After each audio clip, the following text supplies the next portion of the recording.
Hi everyone, my name is Ashton Gleckman. Hope you guys are doing well. I'm just about to get on a plane to head off to LA for the premiere of my documentary, but wanted to come on here to talk just a bit about a film called Dunkirk, which was released in 2017, directed by the legendary Christopher Nolan and composed by Hans Zimmer, with additional music by Benjamin Wallfisch, Lauren Balfe, Andrew Kaczynski, and Steve Mazzaro. This is a remarkable film, which if you see it in IMAX 70mm in specific, just immerses you completely into the circumstances of World War II, into the evacuation of Dunkirk. And it's a massively powerful film with constant tension continuing throughout the whole picture. But once you reach the last section of the film, there's this newfound sense of hope once you see the boats arriving from England and essentially saving all these British soldiers. And they used a piece of music called the Enigma Variations Nimrod from Sir Edward Elgar. It's this beautiful soaring piece of music that Benjamin Wallfisch essentially took and slowed down to 6 beats per minute. And he added bass notes to really increase the cinematic characteristics of it. It's used with 14 different cellos and playing in different registers, specifically the high register, like The Last Samurai, for example. So it has this huge, soaring, beautiful string sound with a lot of these different textures that were created. We're going to be taking a look at these last 5 minutes of the film, taking a look at how the music is built, how it sort of evolves over this last 5 minutes, and how Benjamin Wallfisch took Sir Edward Elgar's piece of music and turned it into this final cue in Dunkirk. So thanks so much for watching, and here is the piece.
So there is the piece of music. So just for a bit of background regarding the film, so Hans Zimmer and Christopher Nolan have been working together ever since 2005 with Batman Begins. And then, of course, they did those 3 Batman films. They did Inception, they did Interstellar, and, of course, Dunkirk. And I think the thing that's so remarkable about their collaboration is that they're constantly willing to traverse into unknown territory and actually, conscientiously realize, this is what we did on the last film. Let's try not to do it on this film. Let's try to do something different. With Dunkirk, they did something very specific. They took a lot of risks with this score. If you listen to it for the first time, you'll notice that there's a lot of open space. There's a lot of huge sound design pads. There's a lot of really, really subtle synth elements. And I think that's the thing that's so actually different about the film, is that there's no huge, gigantic orchestral string melodies. There's no thematic material for each of the characters. This is a film very much so about immersing you 150% into World War II, and that was what Nolan was actually going for. And so the music does that. It just pushes you straight in, creates an environment, creates a context, and you're in it with these people as they're trying to fight to survive. So let's just begin by taking a look at this specific piece of music and how it sort of differs from the Elgar piece. So the Elgar piece is a lot more cohesive in a way that, let me just go ahead and pull up a string patch.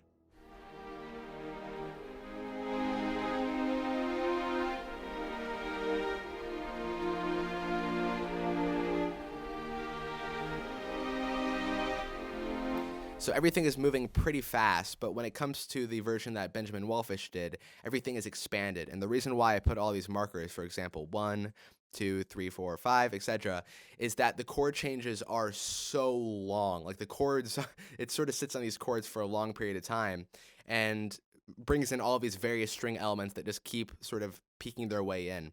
And if you go back and you listen to the score, you'll realize that constantly Hans is bringing in all of these very interesting textures and layers, including, for example, like a boat sound that Richard King, the sound designer, actually gave him.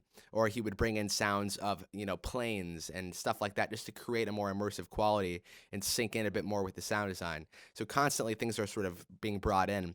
So let's just start out by taking a look at the first section of this piece.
So just to start off by taking a look at what's going on here. So first of all, we're in the key of E flat major. That's the key that the original Elgar piece was in. And it has this specific, beautiful, just warm.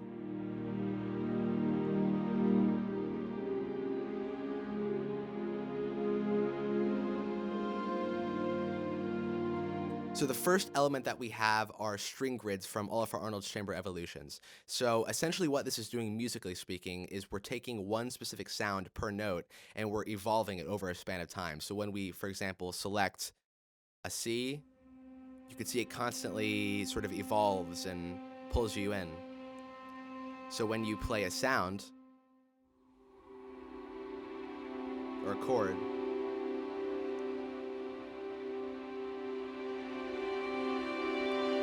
it's just a really, really interesting type of sonic sound. And when you combine those two together, which are playing different notes,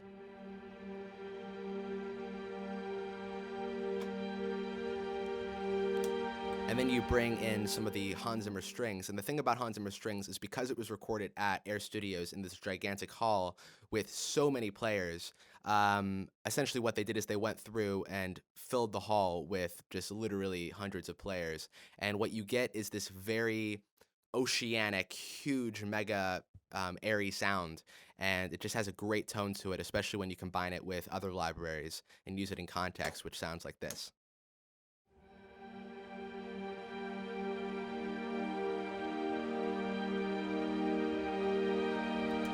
And just on its own, here are the Hans Zimmer string violas.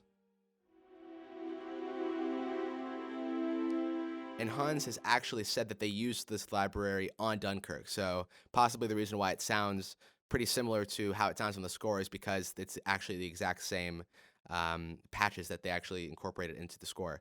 So the next patch that we have is the bass grid from the same library, all for Arnold's Chamber Evolutions, and we use that separately so that, again, the sound can evolve differently. So when you combine that together,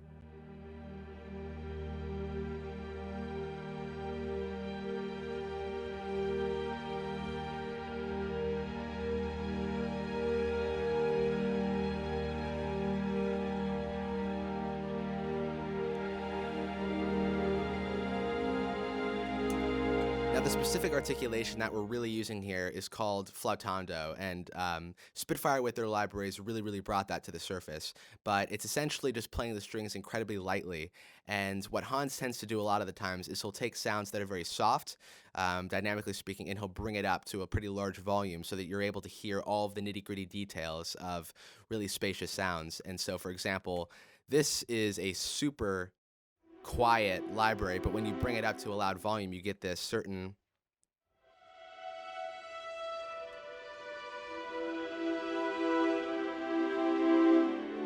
really nice sounds. And those sort of form our normal string bed, but then we start to bring in all of these really interesting, odd, sort of peculiar sounds like this, for example.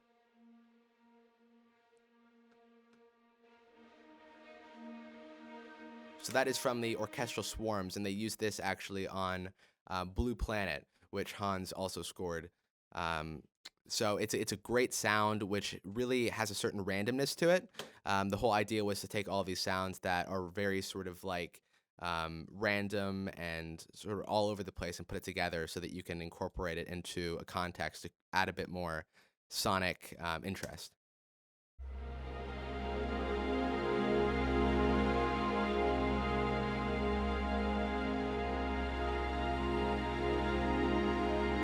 So you can see already, we have this normal string bed that sort of Benjamin Wallfisch has created, which carries the harmony. And then we're starting to introduce these various, very interesting, different sonic sounds to keep it interesting and engaging.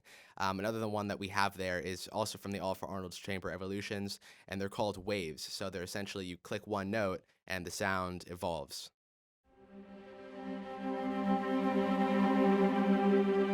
And unlike the grid, it has a certain duration or a certain length, but it's really great for just adding a bit of, again, sonic interest.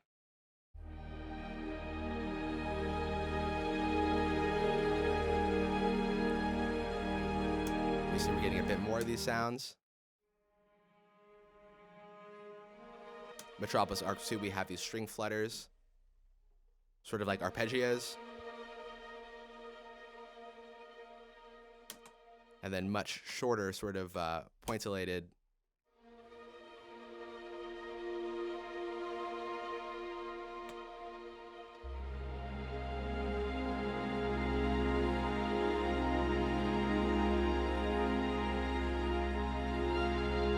Now, another thing we're doing again is one of the main differences Benjamin Wallfisch brought into this piece is he really enriched the low end.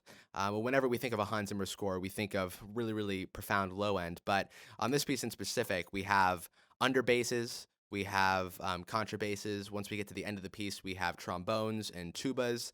And then, of course, at the end, we have an organ. So it has a super rich low end, especially once we get to the last crescendo of the piece when we bring in some of that low percussion and the sort of low rumbles, which just really expand the whole entire, it just makes it really three-dimensional.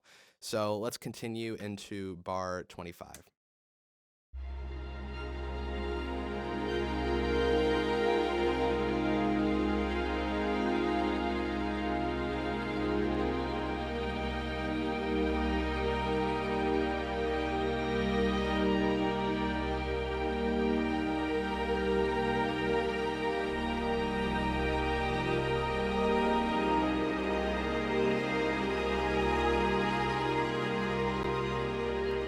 then we go to B flat 7.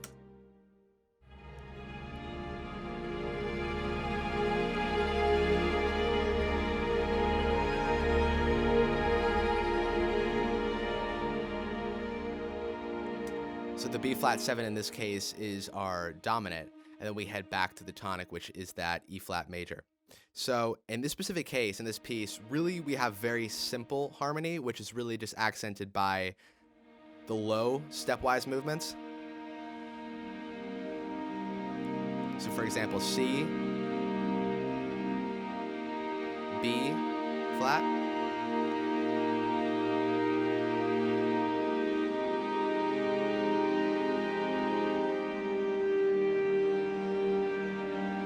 so again, the harmony is relatively simple. What's really giving us this emotional kick is really just the way that he's able to incorporate the orchestration.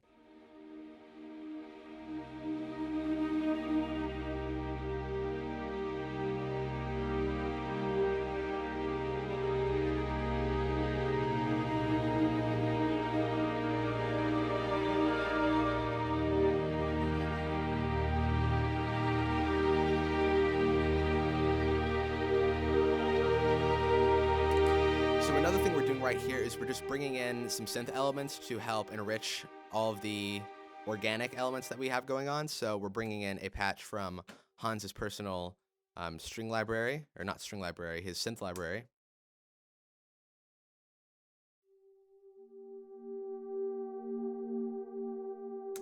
You know, and this has a certain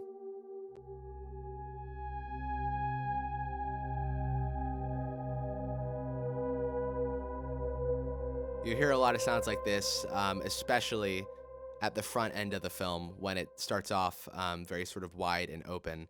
But once we get into the action, there's a lot more sort of super heavy, gritty arpeggio sounds and low rumbles, and actually not a lot of like standard percussion, but a lot of brass and a lot of really just intense, weird sound design elements.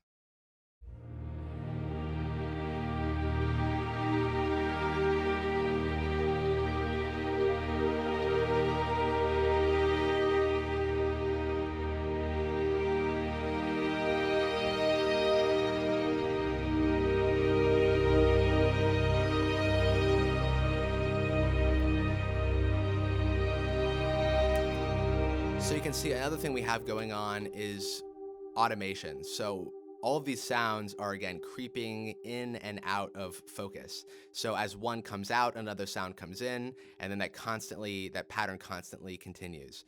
And that's one thing that I've always loved about Hans's music is even when something is simple, it's not really simple. Even on something like Time, which is only 5 chords, the piece is quite complex in terms of just the different sound elements that are coming in and the way that the production is dealt with. So that's one of the things that's also happening here.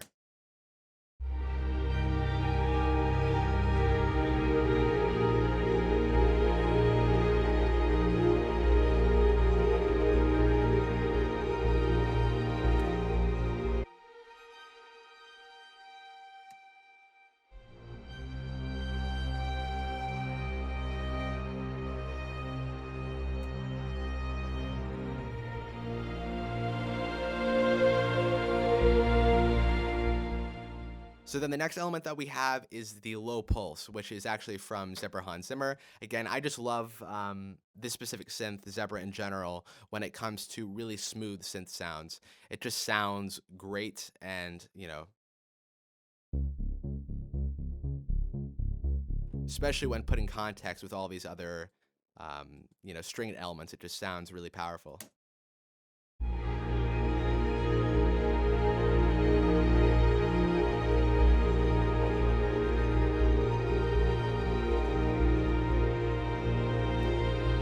And then, of course, we reach this massive crescendo with this B flat 7 chord, and that sort of comes through bar 81, 85, and 89, and then we sort of die down into this sort of middle section before we head into the last final crescendo towards the end of the film, when we see Tom Hardy's plane finally land, and he brings in the full melody of Elgar's Enigma variations. And it's just a beautiful segment. And again, harmonically, there's not tons going on. Ben Wallfisch or Hans Zimmer would be the first person to tell you this isn't a score with huge, gigantic melodies. It's a score that has to do with sound. And he's constantly bringing in these elements that keep it melded into the world of the film. And that's why I think the score is so impressive, in contrary to what a lot of people's first reactions were, which is this just sounds like a sort of standard atmospheric score. But really, if you watch it with the film and you start to sort of look into it, it has a lot of dimension to it.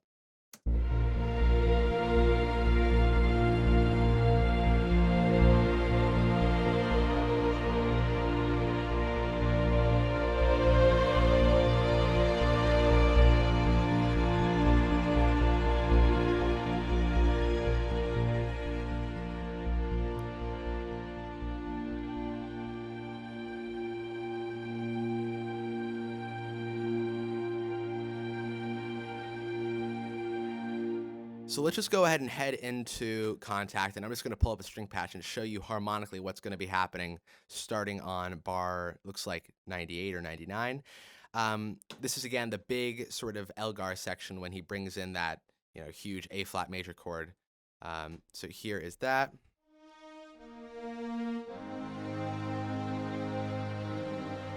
The bass goes down, we have a C minor chord, F minor 7.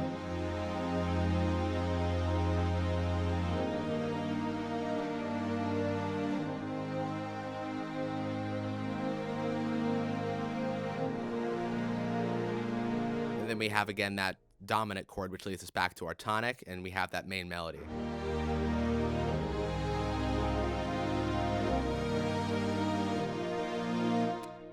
So let's just take a look at how that sounds all together going into this next section.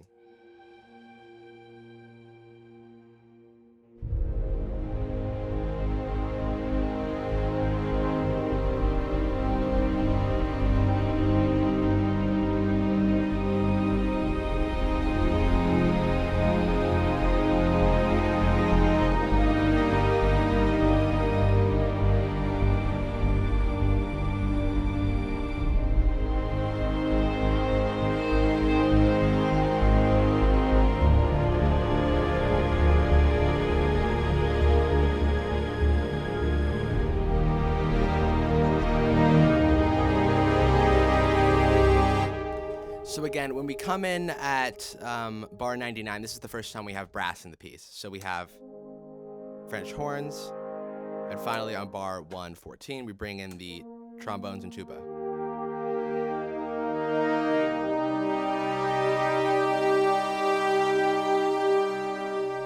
And this is another really, really cool thing. When it goes to the,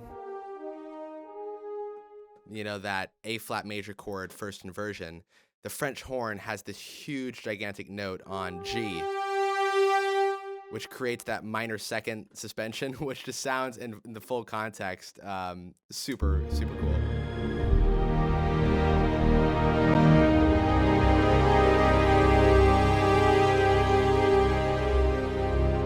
And that's, of course, when Tom Hardy's plane finally lands. So let's just isolate some of the sections by themselves. So this is just the string section happening during this section.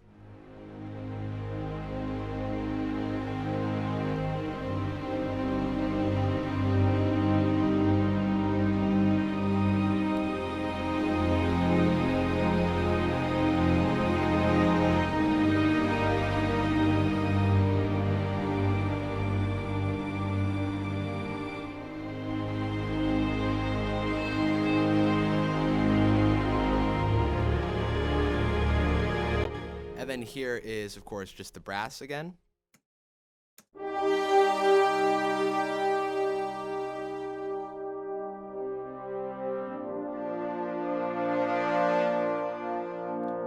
And then here is the synthesizer elements.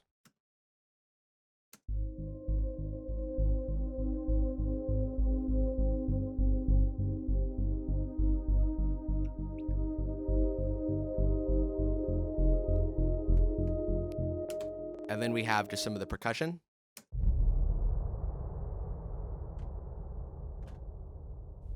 And so those four sections are really all that we have going on, but it's really just the power and intensity, dynamically speaking, from these instruments is how we get that really strong emotional sound.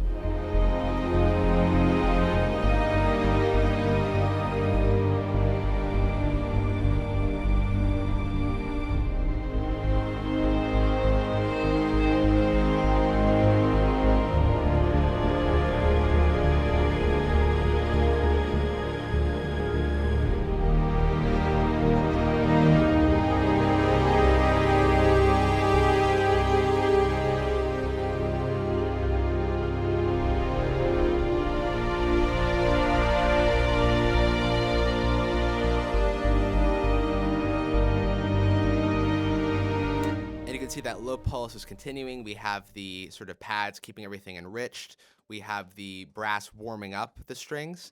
And then when we head into bar 127, we pull out some of those lower end elements and we bring in actually some string staccatos.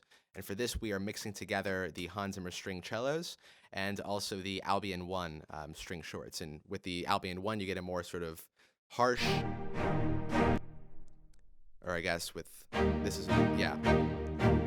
And then with the Hans Zimmer strings, it's a much more sort of open feeling. And then both together. So it's a much different sort of string staccato sound for example, like The Dark Knight or Inception. It's a much sort of warmer, whiter sound because it's a much less important element in context in the piece. Whereas in The Dark Knight, the string shorts are essentially the motor for the piece. This is really just adding to what we already have, not really being a center point of it.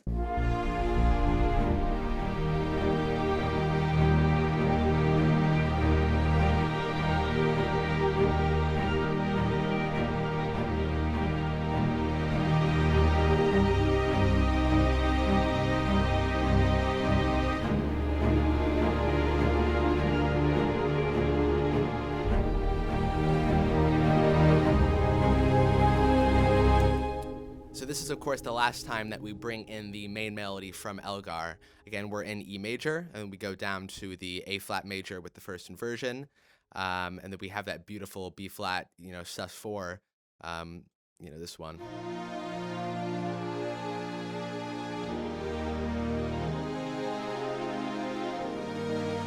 And that's an E flat major with a third in the bass.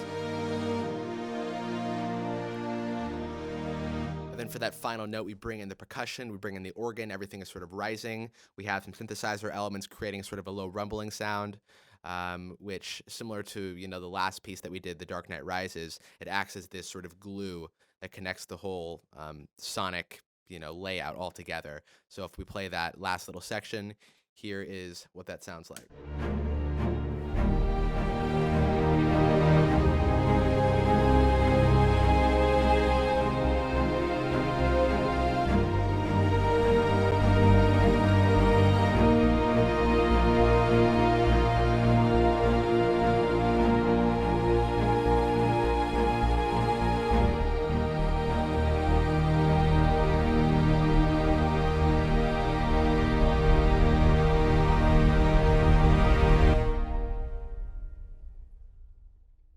So another thing I wanted to try to do is just to open up all the MIDI and show it from a huge bird's eye perspective so we can take a look at just the sort of shapes and how everything is working. So one thing you could see is it has a lot of open voicing and contrary motion. So things are constantly sort of widening out.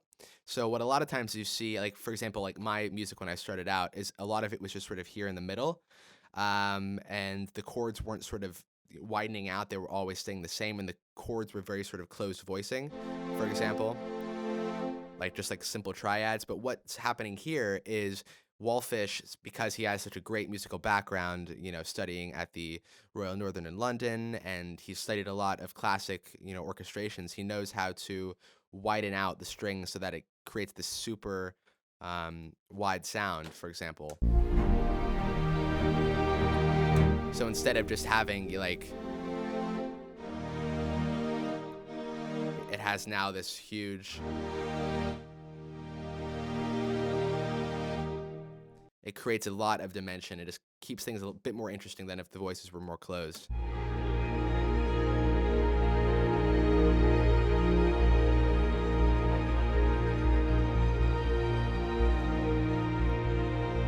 So there is just a look into the last cue of Dunkirk. Thank you guys so much again for watching. I'll be back very, very soon on Behind the Score. I'm just headed off to LA for the premiere, but I hope that you guys enjoyed this look at the Variation 15, and wishing you guys all the best. Talk to you guys soon.